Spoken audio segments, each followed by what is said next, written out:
आदरणीय बंधुओं, माताओं व मेरी प्यारी बहनों, राधे राधे। आप सभी का हमारे YouTube चैनल जीवन की धारा पर बहुत बहुत स्वागत है। बंधुओं, आज हम इस वीडियो में पितृपक्ष के पुण्यदायक अवसर पर श्रीमद् भगवत गीता के 13वें अध्याय का कथा महत्तम श्रवण करेंगे, जिसे सुनने सुनाने से भगवान श्री हरि की कृपा से पापों का नाश होता है। वे पितृ पूर्वजों का आशीर्वाद घर परिवार पर बना रहता है।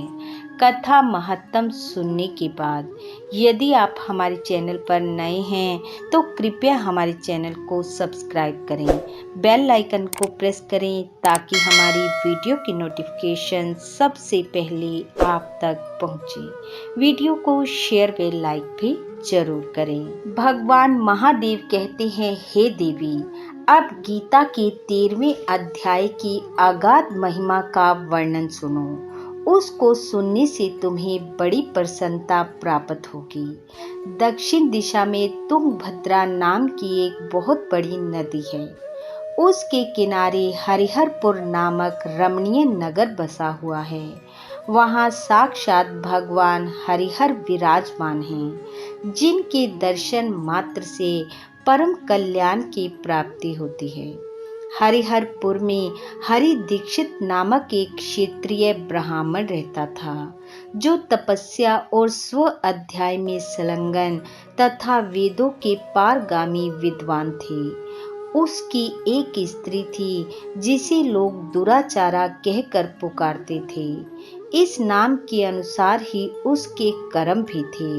वह सदा पति को कुवाक्य कहती थी। पति से संबंध रखने वाले जितने लोग घर पर आते, उन सबको वह डांट लगाती और स्वयं कामुक्त होकर निरंतर व्यभिचारियों के साथ रमण किया करती थी। एक दिन नगर को इधर उधर आते जाते हुए पूर्ववासियों से भरा देखकर उसने निर्जन एवं दुर्गम वन में अपने लिए संकेत स्थान बना लिया। एक समय रात में किसी कामी को ना पाकर वह घर के किवाड़ खोल नगर से बाहर संकेत स्थान पर चली गई। उस समय उसका चित्त काम से मोहित हो रहा था। वह एक एक कुंज में तथा प्रत्येक वृक्ष के नीचे जा जाकर किसी प्रियतम की खोज करने लगी, किंतु उन सभी स्थानों पर उसका परिश्रम व्यर्थ गया। उसे प्रियतम का दर्शन नहीं हुआ। तब वह उस वन में नाना प्रकार की बातें कहकर विलाप करने लगी। चारों दिशाओं में घूम घूम कर वियोग जनित विलाप करती हुई उस स्त्री की आवाज सुनकर एक सोया हुआ व्याघ्र जाग उठा और उछलकर उस स्थान पर पहुंचा जहां वह रो रही थी। उधर वह भी उसे आते देख किसी प्रेमी की आशंका से उसके सामने खड़ी होने के लिए ओट से बाहर निकल आई।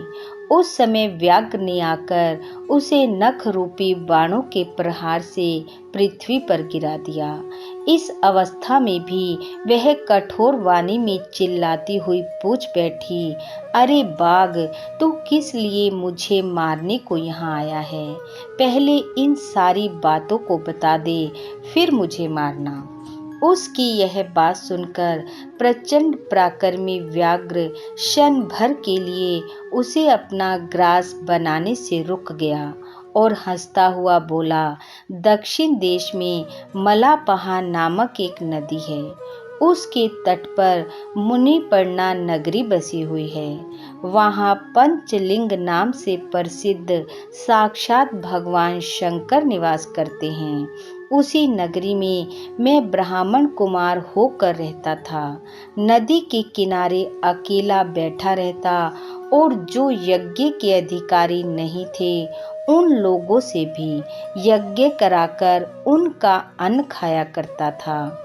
इतना ही नहीं, धन के लोभ से मैं सदा अपने वेद पाठ के फलों को भी बेचा करता था। मेरा लोभ यहाँ तक बढ़ गया था कि अन्य भिक्षुओं को गाली देकर हटा देता और स्वयं दूसरों का नहीं देने योग्य धन भी बिना दिए ही हमेशा ले लिया करता था। ऋण लेने के बहाने मैं सब लोगों को छला करता था। तदंतर कुछ काल व्यतीत होने पर मैं बूढ़ा हुआ।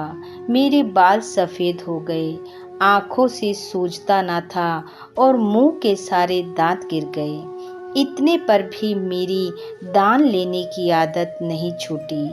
पर्व आने पर प्रतिग्रह के लोभ से मैं हाथ में कुश लिए तीर्थ के समीप चला जाया करता था। तत्पश्चात जब मेरे सारे अंग शिथिल हो गए, तब एक बार मैं कुछ धूर्त ब्राह्मणों के घर पर मांगने खाने के लिए गया। उसी समय मेरे पैर में कुत्ते ने काट लिया।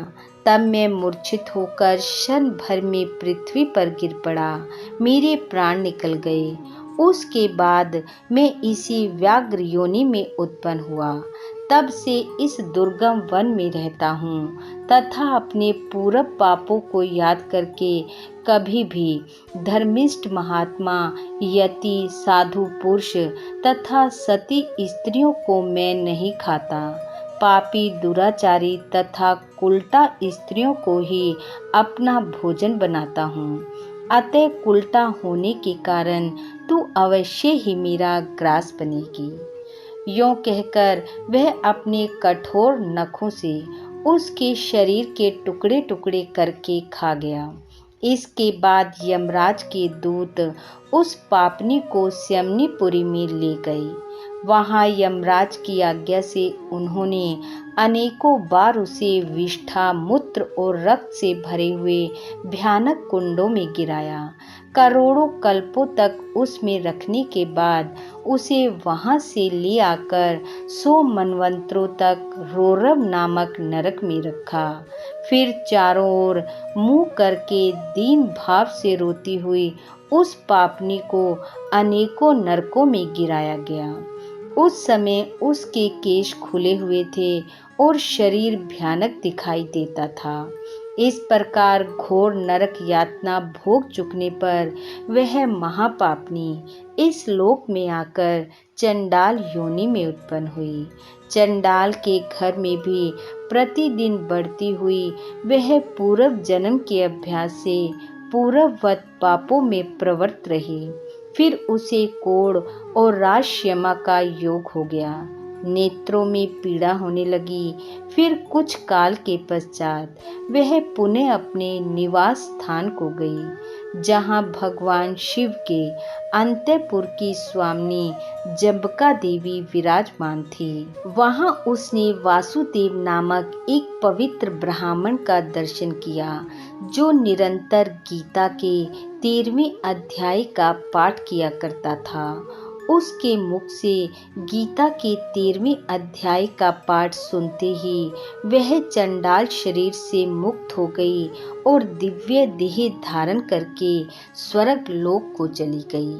इस प्रकार हे देवी, जो निरंतर गीता के 13वें अध्याय का पाठ करता है, वह पापों से मुक्त होकर वैकुंठ धाम को पाता है। बोलो भगवान श्री हरि की जय। बंधुओं, भगवान श्री हरि वे आपके पितृ पूर्वजों की कृपा आप वे आपके परिवार पर सदैव बनी रहे। आपका घर आंगन खुशियों से महकता रहे। इन्हीं शुभकामनाओं के साथ आप सबका बहुत बहुत धन्यवाद। राधे राधे।